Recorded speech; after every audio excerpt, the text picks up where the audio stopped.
فاتحہ۔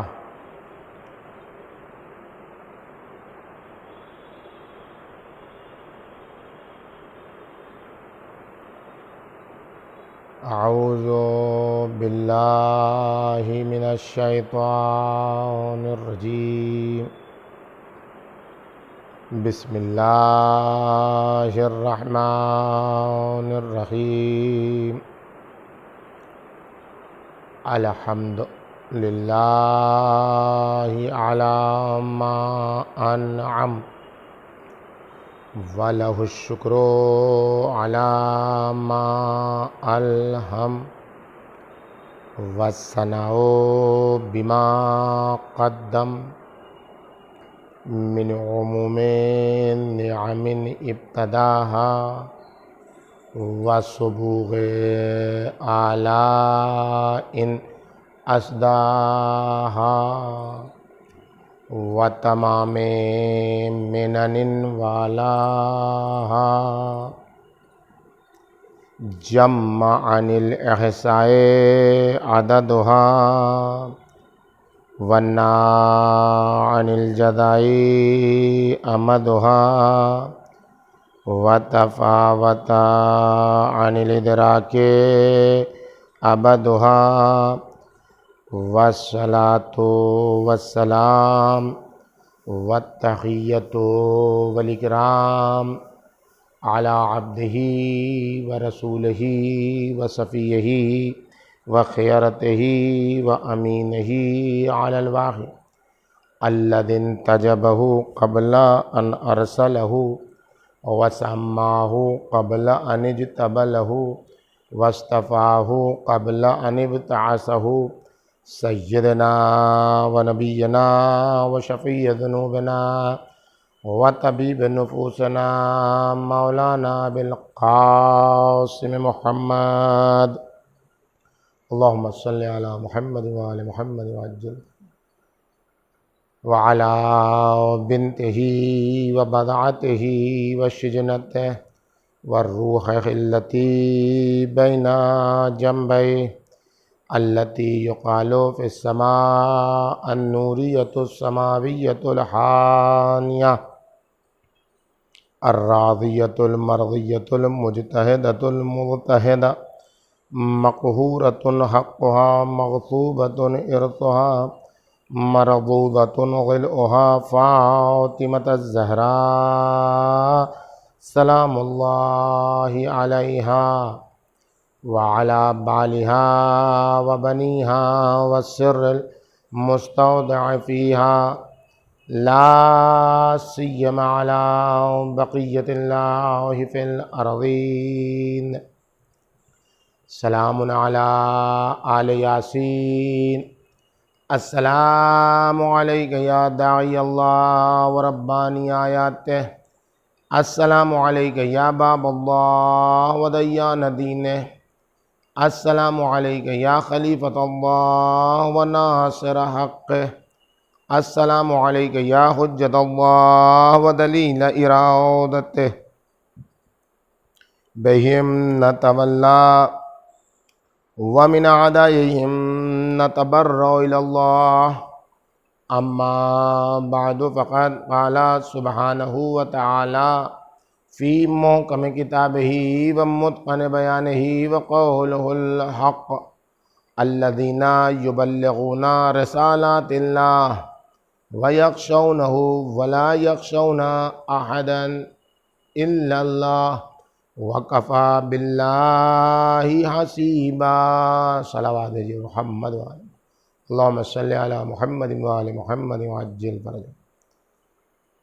حضرات، التماس ہے کہ ایک مرتبہ سورہ حمد اور 3 مرتبہ سورہ قل اللہ کی تلاوت فرما کر روح اللہ الموسوی امام خمینی رحمۃ اللہ علیہ اور شہدائے انقلاب اور دیگر شہداء جنہوں نے اس راہ میں قربانیاں پیش کی ہیں ان سب کو ایصال فرما۔ اللہم صلی علی محمد صلی علی محمد۔ بسم اللہ الرحمن الرحیم۔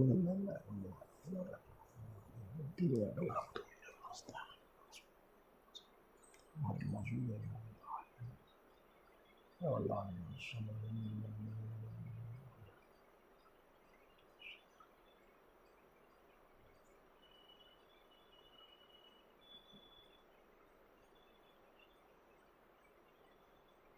الرحیم۔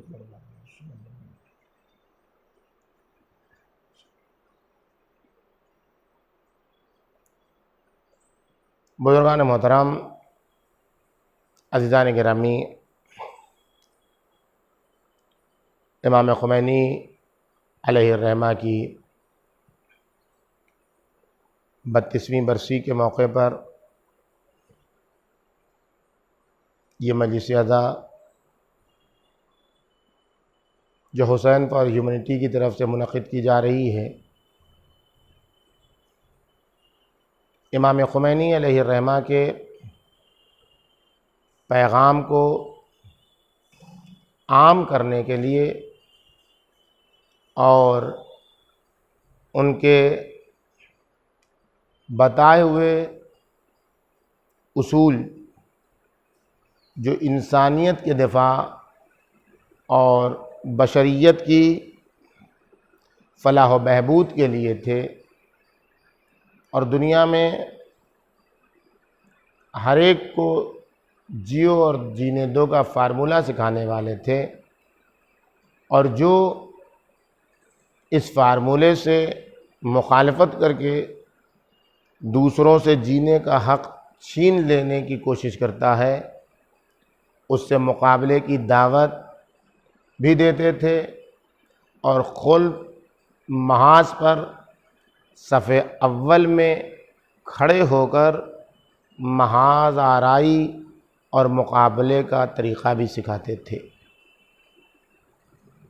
امام خمینی رحمۃ اللہ علیہ کی ذات والا صفات قرآن مجید کی اس آیہ شریفہ کی بہترین مصداق قرار پا سکتی ہے۔ قرآن مجید ارشاد فرماتا ہے ان لوگوں کی صفت کہ جنہوں نے اللہ کا پیغام، الہی پیغامات پہنچانے کا بیڑا اٹھایا، ان کی خصوصیت یہ بیان کرتا ہے کہ وہ صرف اور صرف اللہ سے ڈرتے ہیں، اور فقط یہی نہیں کہ صرف اور صرف اللہ سے ڈرتے ہیں، بلکہ دوسری بات یہ بھی ہے کہ اللہ کے علاوہ کسی اور سے ڈرتے نہیں۔ اور یہ سب سے اہم بات جو ڈر کا سبب بنتی ہے، کسی کی بھی عظمت کا سبب بنتی ہے، اس لیے کہ ڈر، خوف ایک وقت ظلم کی بنیاد پر ہوتا ہے، ظالم ہے، جبار ہے، لٹیرا ہے، قذاق ہے، اس سے ڈر ہے، جیسے آج دنیا کے حکمرانوں سے ان کی رعیت ڈر رہی ہے۔ یہ خوف اللہ کے یہاں معنی نہیں رکھتا ہے۔ اللہ رحیم ہے، اللہ کریم ہے۔ اللہ کے یہاں جو خوف ہے یا اللہ سے جو خوف ہے وہ اس کی عظمت، اس کی بزرگی، اس کی شان و شوکت، اس کے رحم و کرم، اسی لیے وہ خوف اللہ کے یہاں منفی ہے جو ظلم و جور سے پیدا ہوتا ہے، اور اس کی مذمت کی گئی ہے۔ اللہ کے یہاں جو خوف اور اللہ کی طرف سے ہمارے دلوں میں جو خوف ہے اس کا نام خشیت ہے۔ خشیت یعنی کسی کی عظمت کو دیکھ کر، کسی کی عظمت کے سامنے انسان سے پرانداختہ ہو جائے، اس کی عظمت کے سامنے انسان کانپنے لگے۔ اسی لیے جو ظالم و جابر کا خوف ہوتا ہے وہ ہر جاہل و نادان میں پایا جاتا ہے۔ کبھی بھی علم رکھنے والا باشعور انسان کبھی بھی ظالم و جابر سے ڈرتا نہیں ہے، لیکن وہ خوف جس کا نام خشیت ہے وہ ہمیشہ علماء میں پایا جاتا ہے، وہ ہمیشہ باشعور لوگوں میں پایا جاتا ہے، وہ ہمیشہ ذی فہم لوگوں میں پایا جاتا ہے، وہ ہمیشہ فہم و فراست والے لوگوں میں پایا جاتا ہے۔ اس لیے قرآن مجید کیا کہتا ہے انما یخشی اللہ من عبادہ العلماء، اللہ کے بندوں میں سے اگر اللہ کی خشیت کسی کے دل میں ہے تو وہ علماء کے دل میں ہے۔ علماء کا مطلب وہ نہیں ہے کہ جو جس کے سر پر صرف امامہ ہو وہ عالم ہے، یا جس نے کسی یونیورسٹی میں پڑھ لیا ہو وہ عالم ہے، نہیں. علم ہمیشہ قرآنی تہذیب میں اور روایتوں کی تہذیب میں علم ہمیشہ عقل کے معنی میں استعمال ہوا، یعنی وہ علم کہ جس میں شعور پایا جاتا ہے، ورنہ حروف کے پڑھنے کا نام علم نہیں ہے. اسی لیے حدیث میں آیا ہے کہ علم کیا ہے؟ یقذفہ اللہ فی قلب من یشاء. علم وہ علم ہے کہ اللہ جس کے دل میں چاہتا ہے اتارتا ہے. پس یہ سیاہ حرفوں کو سفید کاغذ پر پڑھنا یا پیپر لیس دنیا میں ڈیجیٹل کاغذ پر پڑھنا، ڈیجیٹل دنیا میں پڑھنا، اس کا نام علم نہیں ہے، بلکہ علم ایک نور ہے کہ اللہ جس کو چاہتا ہے ودیت کرتا ہے. جب یہ والا علم آ جاتا ہے اور اس علم کی بنیاد پر انسان عالم بن جاتا ہے تو اس کی یہاں خشیت پائی جاتی ہے، اور جب یہ خشیت پائی جاتی ہے تو پھر وہ اللہ کے علاوہ کسی کی عظمت کا قائل نہیں ہوتا. تو یہ والی خشیت آنے میں جو چیز مانع ہے، جو چیز رکاوٹ ایجاد کرتی ہے، اس کا نام ہے ہر ایک کے لیے حساب کھولنا. جو عالم سارا شعور رکھنے کے باوجود، ساری فہم و فراست رکھنے کے باوجود، وہ جب ہر ایک کے لیے حساب کھول دیتا ہے اور یہ سوچنے پر مجبور ہو جاتا ہے کہ وہ کیا کہیں گے اور یہ کیا کہیں گے اور یہ کریں گے تو اس کا نتیجہ کیا ہوگا، اور وہ محلے والے کیا سوچیں گے، اور وہ رشتہ دار کیا سوچیں گے، اور وہ خاندان کیا کرے گا ہمارا، اور ہماری عزت کا کیا، یہ سب جب سوچا جاتا ہے تو علم کے اوپر نفس غالب آ جاتا ہے.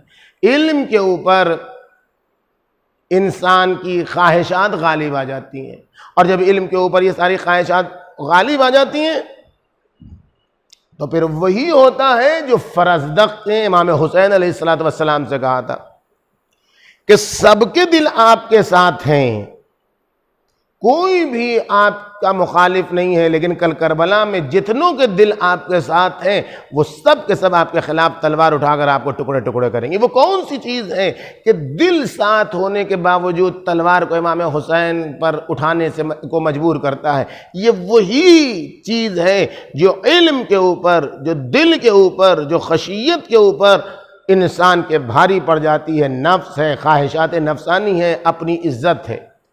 لہذا خداوند عالم نے اس فکر کو ختم کرتے ہوئے فرمایا کہ جو لوگ الہی پیغام پہنچانے کا بیڑا اٹھا لیتے ہیں، ان کی سب سے اہم خصوصیت یہ ہے کہ وہ اللہ سے ہی ڈرتے ہیں، اللہ کی ہی عظمت کے قائل ہوتے ہیں. اور کیوں قائل ہوتے ہیں؟ اس لیے قائل ہوتے ہیں کہ ان کی نگاہ میں حساب و کتاب کے لیے فقط اللہ ہے. وَكَفَى بِاللَّهِ حَسِيبًا. اللہ ان کی نگاہ میں کافی ہے کہ وہ حساب کرنے والا، صرف اس کے لیے حساب کھولتے ہیں، اس کے علاوہ کسی کے لیے حساب و کتاب باز نہیں کرتے ہیں. جب کسی کے لیے حساب کتاب نہیں باز کرتے ہیں تو پھر عزت ہے تو اللہ سے طلب کرتے ہیں، شرف ہے تو اللہ سے طلب کرتے ہیں، کمال ہے تو اللہ سے طلب کرتے ہیں، قوت ہے تو اللہ سے طلب کرتے ہیں، قدرت ہے تو اللہ سے طلب کرتے ہیں.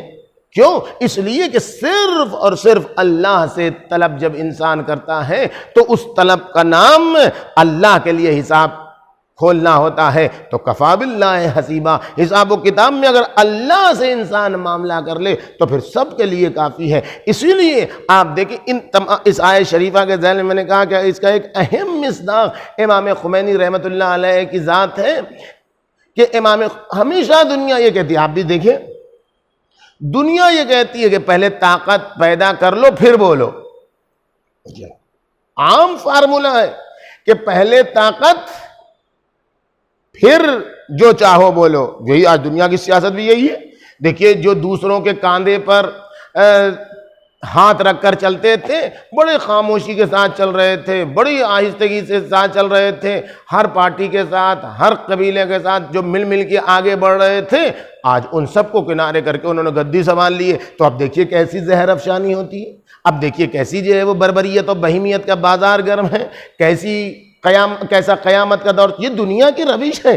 پہلے طاقت حاصل کرو اور طاقت حاصل کرنے کے بعد پھر جو کرنا ہے کرو۔ امام خمینی ہمیشہ اس کے برخلاف بولتے تھے، ہمیشہ کہا کرتے تھے پہلے بولو تاکہ قدرت حاصل ہو، پہلے بیان کرو تاکہ تمہارے بیان میں خدا کا جذبہ پایا جائے اور تمہارے اندر وہ عنصر پایا جائے کہ تمہاری قدرت تمہاری زبان سے ظاہر ہو، خدا سے تمہارا تعلق اس طریقے سے ظاہر ہو کہ تمہارے بیان سے خرمن ظلم لرزہ برندام ہو جائے۔ اب ہمیشہ یہ دیکھیں دنیا کہتی ہے کہ مرد وہ ہے جس کی زبان ایک ہو، شجاعت چاہیے، مردانگی چاہیے انسان کو ایسے جملے بولنے کے لیے۔ امام خمینی نے جب الہی پیغامات پہنچانے کا بیڑا اٹھایا تھا تو پھر اللہ کے علاوہ کسی سے نہیں ڈرتے تھے۔ امام خمینی رحمۃ اللہ علیہ کا یہ معروف جملہ ہے، دنیا کے جملوں کے بالکل برخلاف۔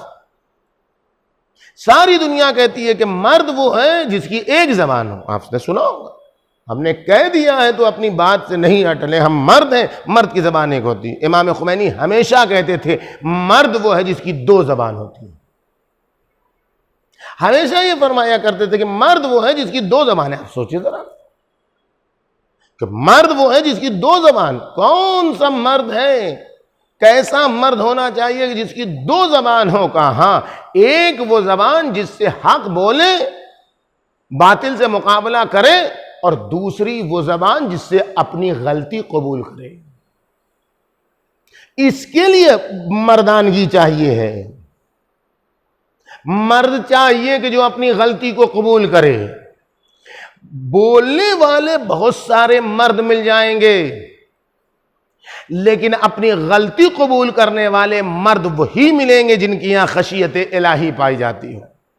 آج آپ دیکھ لیں دنیا کے بازار میں، آپ دیکھ لیں ایک آدمی کوئی آپ کو ایسا مل جائے مرد جو اپنی غلطی کا اقرار، ہمیشہ ہر حکمراں، ہر حاکم، ہر بادشاہ، ہر صدر مملکت، ہر حاکم ہمیشہ اپنی بڑائی بیان کرتا ہے کہ ہم نے جو کہہ دیا وہی ہوگا، چاہے غلط ہو چاہے صحیح ہو۔ لیکن اس کے بعد جب اس کی غلطی ثابت ہو جائے پھر بھی وہ اپنی غلطی ماننے پر تیار نہیں ہوتا، وہ دوسری پارٹی پر غلطی تھوپ دیتا ہے، دوسرے حزب پر غلطی تھوپ دیتا ہے، دوسرے افراد پر غلطی تھوپ دیتا ہے، اپنی غلطی کا اعتراف نہیں کرتا ہے، اور غلطی کا اعتراف کر کے اس کو ختم کرنے کی، اس کا سد باب کی کوشش نہیں کرتا ہے۔ لیکن امام خمینی رحمۃ اللہ علیہ کی ذات والا صفات وہ ذات تھی کہ جو بیان کرتی تھی اگر مرد ہو تو جس زبان سے حق بولتے ہو اسی زبان سے غلطی کو قبول کرنا بھی سیکھو۔ اور یہ بات امام خمینی رحمۃ اللہ علیہ میں دیکھی گئی۔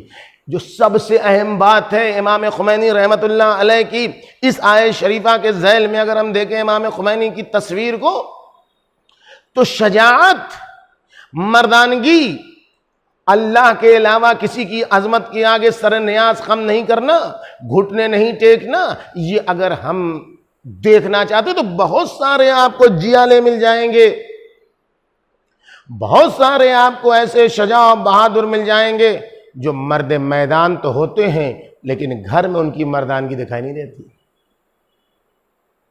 گھر میں مرد نہیں ہوتے ہیں۔ اس کا معنی آپ کچھ اور سمجھ رہے ہوں گے، میں کچھ اور بتانے جا رہا ہوں۔ مردانگی ہر جگہ ایک جیسی نہیں ہوتی ہے، کچھ لوگ باہر میں مرد نہیں ہوتے ہیں، نامرد ہوتے ہیں، گھر میں بھی نامرد ہوتے ہیں، باہر بھی اللہ کی خشیت نہیں ہوتی ہے، جس کو خشیت نہیں ہوگی اس کو شجاعت نہیں ہوگی، باہر بھی مرد میدان نہیں ہوتے ہیں، گھر میں بھی مرد میدان نہیں ہوتے ہیں۔ امام خمینی علیہ الرحمہ جیسے بیرونی دشمن، جس طریقے سے امریکہ اور اسرائیل اور صہیونزم اور سامراج ان تمام سے مقابلے میں مرد تھے، ویسے ہی اپنے گھر میں مرد تھے۔ اپنے گھروں میں مرد کا مطلب کیا ہے؟ خشیت الہی، الہی پیغامات کا بیڑا اٹھانا، اپنے گھر میں الہی پیغامات پہنچانا۔ گھر میں مرد کا مطلب کیا ہے آپ بتائیے؟ گھر میں مرد کا مطلب یہ ہے کہ روٹی میں زیادہ چتی لگ گئی تو اٹھا کے پھینک دو، یہ مرد ہے۔ ایک گھر میں مرد کا مطلب یہ ہے کہ نمک تیز ہو گیا تو اٹھا کے پھینک دو، دال، پلیٹ، پیالہ اٹھا کے پھینک دو۔ گھر میں مرد کا مطلب یہ ہے کہ عورت صبح سے کام کر رہی ہے تو اس کو اور 4-5 کام بڑھا دو، یہ ہم سمجھتے ہیں مرد کا کام. یا زیادہ غیظ و غضب آ گیا تو 2-4 لپوٹے عورت کو لگا دو، یہ سب مرد کا کام ہے ہماری نگاہ میں. نہیں، یہ عین نامردی کا کام ہے، یہ عین نامردی کا کام ہے. جس کے اندر خشیت الہی پائی جائے گی، جو انسان صرف اور صرف خداوند عالم کا خوف رکھتا ہوگا، جس نے الہی پیغامات پہنچانے کا بیڑا اٹھایا ہوگا، وہ جب گھر میں آئے گا تو اس کی مردانگی کچھ اور ہوگی. وہ پانی پینے کے لیے بھی اپنے گھر میں کسی سے نہیں کہے گا، خود سے اٹھ کے جائے گا، اور خود سے جا کے اٹھ کے جب لوگ پوچھیں گے کہ ہم لوگ بیٹھے ہوئے تھے، آپ ہمیں پانی کے لیے کہہ دیجئے، کہہ دیتے تو کہتے ابھی ہم ناتوان تھوڑی ہیں. انسان کو خود کفا ہونا چاہیے. دیکھیے، انسان کو خود کفا ہونا چاہیے، انسان کو اپنا کام خود کرنا چاہیے. گھر میں مہمان آ گئے، آخر میں برتن کون دھوئے گا؟ زیادہ آ گئے مہمان، برتن زیادہ ہو گیا، کون دھوئے گا؟ آپ دیکھیں، اٹھا کر زندگی دیکھیں امام خمینی رحمۃ اللہ علیہ کی. کس چیز نے امام خمینی کو امام خمینی بنایا؟ گھر کی خواتین کہتی ہیں، گھر کی خواتین کہتی ہیں کہ گھر میں مہمان آئے، زیادہ ہو گیا برتن. خود مہمان آئے، زیادہ ہو گیا برتن. جو دیگر خواتین آئی تھیں انہوں نے کہا کہ ہم امام خمینی کی بیٹی کے ساتھ آگے بڑھے کہ برتن جا کر دھو دیں، چونکہ اکیلی نہیں دھو پائیں گی، برتن زیادہ ہو گیا ہے. تو ابھی ہم باورچی خانے میں پہنچے کہ دیکھا وہاں امام خمینی موجود ہیں. تو ہم لوگ پیچھے ہٹے، کہا جا کے پوچھو کہ کیا کر رہے ہیں یہ، ہم لوگ موجود ہیں. کہ نہیں، گھر میں آج مہمان زیادہ آ گئے تھے، برتن زیادہ ہو گئے، اس لیے جو ہے وہ ہم چاہتے ہیں کہ جو ہے وہ اس میں کچھ مدد کر دیں. کہا ہم لوگ دھو دیں گے، ہم لوگ آئے. کہ نہیں، ہو جائے گا کام. آپ دیکھیں، یہ ہے مرد، اسے کہتے ہیں مرد. اس کے اندر جس طریقے سے گھر میں مردانگی، آپ دیکھیں ام الائمہ کے ایک شمارے میں امام خمینی رحمۃ اللہ علیہ کی بیوی کا انٹرویو چھپا ہے. اس زمانے میں آپ انٹرویو اٹھا کر دیکھیں ان کی بیوی کا، تو آپ کو سمجھ میں آئے گا کہ جو انسان امریکہ اور اسرائیل کے صہیونزم کی آنکھوں میں آنکھیں ڈال کر باتیں کرتا تھا، جو کہتا تھا لا شرقی ولا غربی، جب کسی نے کہا کس سے آپ مقابلہ کیجئے گا، آپ کس کا ساتھ دیجئے گا، آغاز انقلاب میں جب پوچھا جاتا ہے 2 سپر پاور ہے، ایک طرف رشیا ہے، روس ہے، دوسری طرف امریکہ، آپ کس کے ساتھ ہوئیے گا اپنے سیاست میں؟ کہنا ان کی طرف نہ ان کی طرف، لا شرقی ولا غربی، ہم کسی طرف نہیں ہوں گے. ہمارے پاس ایک سپر پاور ہے جو ان سب کے اوپر ہے، اس کا نام ہے اللہ. ایسا انسان کب کبھی ہوتا ہے جو اتنی طاقت کے ساتھ، اتنی ہمت کے ساتھ بولے کہ جو باہر بھی مرد ہوتا ہے، جو گھر کے اندر بھی مرد ہوتا ہے. ہم اور آپ زیارت کے لیے جاتے ہیں، آپ بھی زیارت کے لیے، اللہ جو لوگ نہیں گئے انہیں جانا نصیب ہو. ہر آدمی چاہتا ہے کہ زیادہ سے زیادہ حرم میں بسر کرے. کون نہیں چاہے گا؟ جو جائے گا زیارت کے لیے وہ یہی چاہے گا، زیادہ دعائیں پڑھے، زیادہ توسلات کرے، زیادہ نمازیں پڑھے، ذکر کرے، اورات کرے. امام خمینی عارف سالک کا نام ہے، کوئی معمولی انسان کا نام نہیں ہے. امام خمینی جس نے ہر میدان علم میں اپنا سکہ جمایا ہے اور اپنے علم کا لوہا منوایا ہے، اس کا نام ہے امام خمینی رحمۃ اللہ علیہ. عرفان و اخلاق میں جس نے اپنی شخصیت کو منوایا ہے، اس کا نام ہے امام خمینی رحمۃ اللہ علیہ. اپنے ساتھیوں کے ساتھ، علماء کے ساتھ زیارت کے لیے جاتے ہیں امام رضا علیہ السلام کی، اور تمام دوستوں کا بھئی ایک زبان کہنا ہے جو ساتھ جاتے تھے کہ جیسے ہی زیارت کی، ہم لوگ ابھی بیٹھے ہیں اور یکایک دیکھا امام خمینی غائب ہے. اب ہم لوگ پریشان، کہاں چلے گئے. اور اب جو ہم لوگ لوٹے، گرمی میں جاتے تھے خوب علماء، گرمیوں کی چھٹیوں میں زیارت ہو جاتے ہیں، عام دنوں میں نہیں جاتے ہیں چونکہ درس وغیرہ کا سلسلہ ہوتا ہے. گرمیوں کی شدت، وہ پرانا زمانہ. جب بھی ہم لوٹے تو ہم نے کیا دیکھا کہ جو ظاہر سرا جہاں ہم لوگ رکے ہوئے تھے، وہاں امام خمینی نے وہاں کی زمین کو دھویا، صاف کیا، وہاں پر چٹائی بچھائی، اور اس کے بعد چائے دم کر کے آمادہ کر کے رکھے ہوئے ہیں کہ یہ زائرین آئیں تو ان کو پلایا جائے.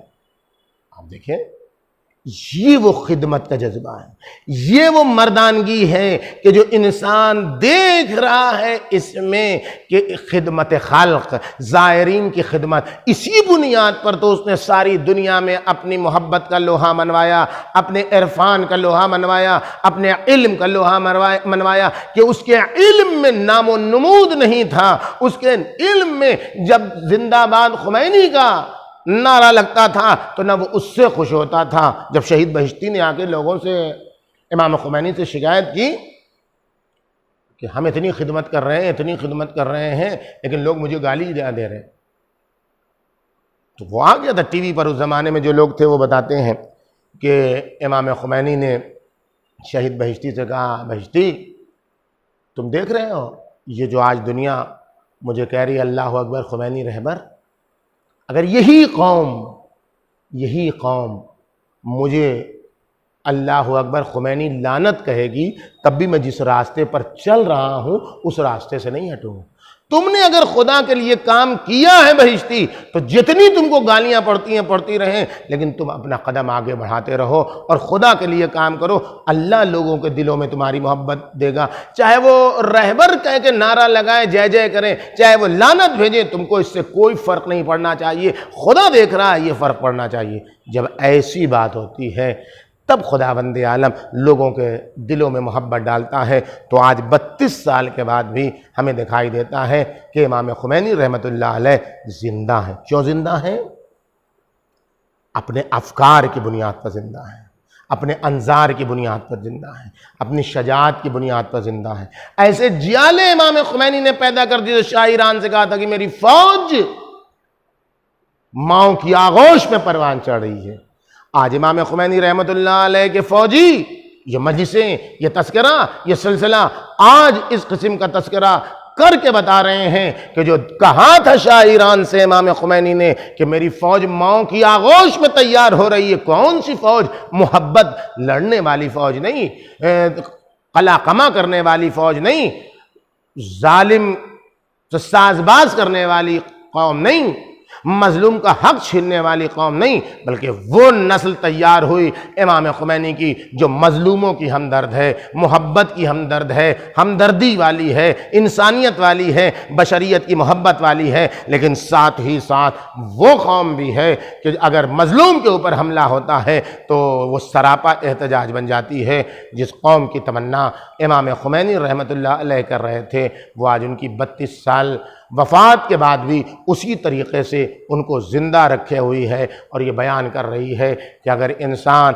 اپنے وقت کے امام کے راستے پر چلے اور اس کے دل میں الہی پیغامات پہنچانے کا جذبہ ہو تو وہ اپنے گھر میں بھی مرد ہوگا، اپنے گھر کے باہر بھی مرد، اور جو گھر کے اندر مرد ہوگا وہی گھر کے باہر حقیقی مرد ہو سکتا ہے۔ ورنہ ہر وقت آستین پلٹنے والے کا نام مرد نہیں ہوتا ہے، بلکہ وقت پر آستین پلٹنا اور وقت پر اسی زبان سے نرم لب و لہجے میں گفتگو کر کے لوگوں کے دلوں کو جیتنا اصل مردانگی ہے، جس کا ثبوت دنیا نے دیکھا۔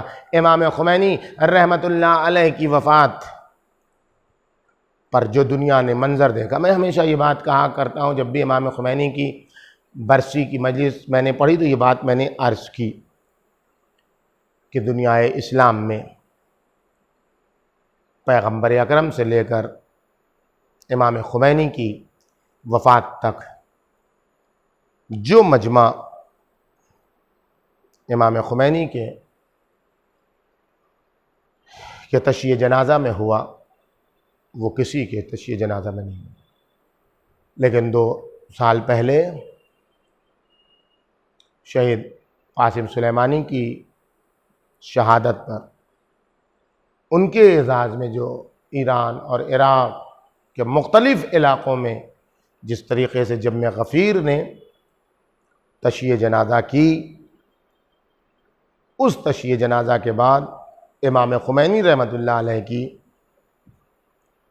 تشییع جنازہ کا ریکارڈ ٹوٹ گیا، لیکن ریکارڈ ٹوٹنے کے باوجود جو شرف باقی رہا وہ امام خمینی رحمۃ اللہ علیہ کا شرف باقی رہا، اس لیے کہ شہید قاسم سلیمانی ہوں یا شہید قاسم سلیمانی جیسے دیگر جیالے ہوں، یہ سب کے سب امام خمینی کے افکار کے تربیت یافتہ تھے، آغوش تربیت میں پروان چڑھنے والے افراد تھے۔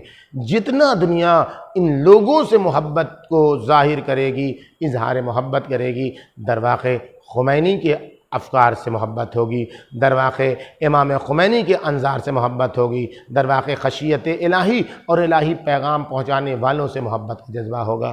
امام خمینی کی وفات پر جو جم غفیر ہوا، جو بھیڑ ہوا، موسوی سادات تھے، امام موسی کاظم علیہ السلام کی نسل کے جیالے تھے، جنہوں نے قید و بند کی زندگی تو برداشت کر لی۔ آپ دیکھیں امام خمینی نے جو قید کی زندگی گزاری ہے، جو نظر بندی کی زندگی گزاری ہے، ان کی زوجہ کے انٹرویو میں آپ وہ دیکھ سکتے ہیں کہ نہایت عظیم انٹرویو ہے، وہ اس کو دیکھنے کی ضرورت ہے۔ 16ویں شمارے میں غالباً ام الائمہ کے ہیں، اس میں آپ دیکھ سکتے ہیں کہ وہاں پتہ چلے گا کہ امام خمینی نے کن تکلیفوں کے دور سے اپنی زندگی گزاری ہے، بسر کی ہے، اس انقلاب کو تناور درخت میں تبدیل کرنے کے لیے۔ لیکن وفات کے وقت اور اس کے بعد، اس تکلیف کے بعد، امام خمینی رحمۃ اللہ علیہ کو جو نتیجہ ملا ان کی زندگی میں مل گیا۔ تکلیف اٹھائی امام خمینی نے، مصیبت برداشت کی امام خمینی نے، پریشانیاں برداشت کی امام خمینی نے، قید و بند کی زندگی گزاری امام خمینی نے، نظر بند رہے امام خمینی، سب کچھ بیٹے کی موت امام خمینی نے برداشت کی نجف اشرف میں، سب کچھ برداشت کر لیا امام خمینی رحمۃ اللہ علیہ نے۔ لیکن امام خمینی کی تکلیف کے بعد ان کو آسانیاں بھی دکھائی دیں۔ انہوں نے دیکھ لیا کہ انہوں نے جو بیج بویا تھا، یا جس بیج میں پانی ڈالا تھا، یا جس اکھوے میں، جس کومپل میں انہوں نے پانی ڈال ڈال کے تناور درخت میں تبدیل کیا تھا، وہ پھل دینے لگا، وہ مثمر ثمر ہو گیا۔ اس لیے امام خمینی کو سکون ملا، اور امام خمینی یہ کہتے ہوئے گئے کہ میں نفس مطمئن کے ساتھ اس دنیا سے گزر رہا ہوں۔ بس یہی وہ مسئلہ ہے جہاں انسانیت کو رونا آتا ہے کہ جنازے میں اتنی بھیڑ تھی، جنازے میں اتنا بڑا مجمع تھا، لوگ آ گئے، لیکن آپ کے جد امام موسی کاظم علیہ السلام کی مصیبت، جنہوں نے اپنی زندگی میں خشیت الہی کو، الہی پیغامات پہنچانے کا جو بیڑا اٹھایا تھا، اور خشیت الہی کے ساتھ اٹھایا تھا، اس لیے کہ آیتوں کی حقیقی تفسیر اور آیتوں کی حقیقی مصداق تو ائمہ معصومین ہیں، اور جو ائمہ معصومین کے راستے پر آتا رہے گا وہ بھی مصداق نازل اس کا بنتا رہے گا۔ لیکن امام خمینی نے تکلیف اٹھائی، زندگی میں ثمرہ دیکھ لیا، لیکن جو آپ کے جد تھے امام خمینی، ان کی ذرا مصیبت کو دیکھیے۔ ان کا جنازہ آیا تو ہتکڑیوں میں آیا، ان کا جنازہ آیا تو بیڑیوں میں آیا۔ آپ کے جنازے پر کوئی تان و تشنیع کرنے والا نہیں تھا، لیکن امام موسی کاظم علیہ السلام کا جنازہ آیا تو 4 قلی، 4 حمل آ کر جنازے کو اٹھا کر بغداد کے پل پر رکھ کے آواز دے رہے تھے، ماتا امام الرافضہ، رافضیوں کا امام مار ڈالا گیا، رافضیوں کا امام مر گیا، ختم ہو گیا۔ اے عزادارو، چاہنے والے آئے تو انہوں نے کیا دیکھا کہ امام کی پنڈلیوں میں سرخ موزہ ہے۔ راوی کہتا ہے میں نے سوچا کہ یہ امام قید خانے میں سرخ موزے سے کیا کر رہے تھے، سرخ موزے کی کیا ضرورت تھی۔ قیامت ہو گئی عزادارو۔ ایک بار جب کہتا ہے میں قریب گیا تو میرے تعجب و افسوس کی انتہا نہ رہی۔ امام کی پنڈلیوں میں سرخ موزہ نہیں تھا، بلکہ بیڑیوں کی شدت سے، بیڑیوں کی شدت سے، جو بیڑیوں کی نوک امام کی پنڈلی میں داخل ہو گئی تھی، اس سے جو خون رس رہا تھا، وہ خون اتنا جم گیا تھا کہ وہ موزے کی صورت میں دکھائی دیتا ہے۔ ایک شخص کہتا ہے کہ میں نے کہا امام کی خدمت میں جائیں، امام زندہ و مردہ فرق نہیں کرتا ہے، جا کے امام سے پوچھیں مولا یہ لوگ کہہ رہے ہیں آپ مار ڈالے گئے، آپ دنیا سے گزر گئے، آپ کی معمولی وفات ہے، آپ کو قتل نہیں کیا گیا ہے، امام تو زندہ و مردہ برابر ہوتا ہے۔ چلو امام سے پوچھیں کہ مولا آپ کو قتل کیا گیا ہے یا آپ اپنی معمولی موت سے دنیا سے گزرے ہیں. قریب جا کے پوچھنے والا جسد اطہر سے پوچھتا ہے. ایک بار جسد اطہر سے آواز آتی ہے قتلاً قتلا، نہیں مجھے قتل کیا گیا ہے، مجھے زہر دیا گیا ہے، مجھے چادر کے بیچ میں نچوڑ کے، جس طریقے سے چادر کو نچوڑ دیا جاتا ہے اس طریقے سے دونوں طرف سے چادر کے سرے کو لپیٹ کے مجھے قتل کیا گیا ہے. میں اتنا عرض کرنا چاہتا ہوں اے امام موسی کاظم علیہ السلام، آپ کا بیٹا بظاہر آپ کے جنازے میں موجود نہیں تھا. جس وقت آپ کا جنازہ لا کے جسر بغداد پر ڈالا گیا اس وقت آپ کا بیٹا آپ کے سامنے موجود نہیں تھا. لیکن اے مولا، ارے جیسے ہی جسر بغداد پر آپ کا جنازہ لا کے رکھا گیا، ایک بار چاہنے والوں کی بھیڑ چلی، جم غفیر چلا، لوگ دوڑے. لوگ ایسے نہیں دوڑے، اپنے اپنے گھر سے چادریں لے کے دوڑے. ہر ایک آپ کے جنازے پر آتا تھا، ایک چادر ڈالتا تھا، ایک چادر ڈالتا تھا، چادروں سے آپ کا جنازہ چھپ گیا. اے مولا، ارے اس کے بعد چاہنے والوں نے آپ کو غسل دیا. اے مولا، بڑے قیمتی کفن میں آپ کے جسد اطہر کو کفن پہنایا گیا. معجزے سے آپ کا بیٹا آ گیا، کسی نے دیکھا نہیں، آپ کے بیٹے نے آپ کو غسل دیا، کفن پہنایا. لیکن لا یوم کا یوم کا یا ابا عبداللہ، اے امام موسی کاظم، ارے آپ تو کربلا میں نہیں تھے، زین العبا بھی کربلا میں تھے. امام حسین کا جسد اطہر، ارے آپ کی بہن بھی آپ کے سامنے نہیں تھی، لیکن کربلا، ارے جہاں دکھیاری بہن سامنے تھی، لاش پامال کرنے کی نوبت آئی، فضہ دوڑتی ہوئی آئی، بی بی غضب ہو گیا، بی بی غضب ہو گیا. کیا ہوا فضہ؟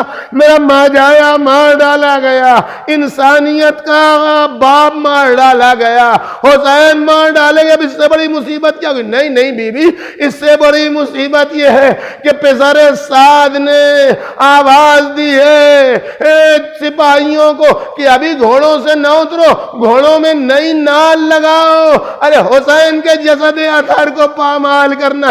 لو ایک بار جسد اطہر کی پامالی کی نوبت آئی، ہر ایک نے اپنے اپنے لاشوں کو ہٹا لیا. حبیب کے قبیلے والوں نے، زہیر کے قبیلے والوں نے، مسلم ابن اوسجا کے قبیلے والوں میں، بھری کربلا میں ایک حسین کا جنازہ پڑا رہا. ارے ادھر کے گھوڑے ادھر، ادھر کے گھوڑے ادھر. ایک بہن تھی جو اپنے جسم کو ڈالے دے رہی تھی، ارے مجھے پامال کر دو، ارے فرزند زہرا کو پامال. لیکن گھوڑے گھوڑے دوڑتے رہے، حسین کا جسم اطہر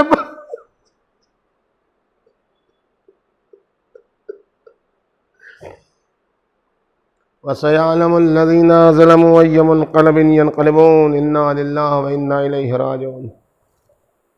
مالک اس مجلس ادا کا ثواب، آج روز جمعہ ہے، امام زمان اجل اللہ تعالیٰ فرجہ الشریف کا دن ہے.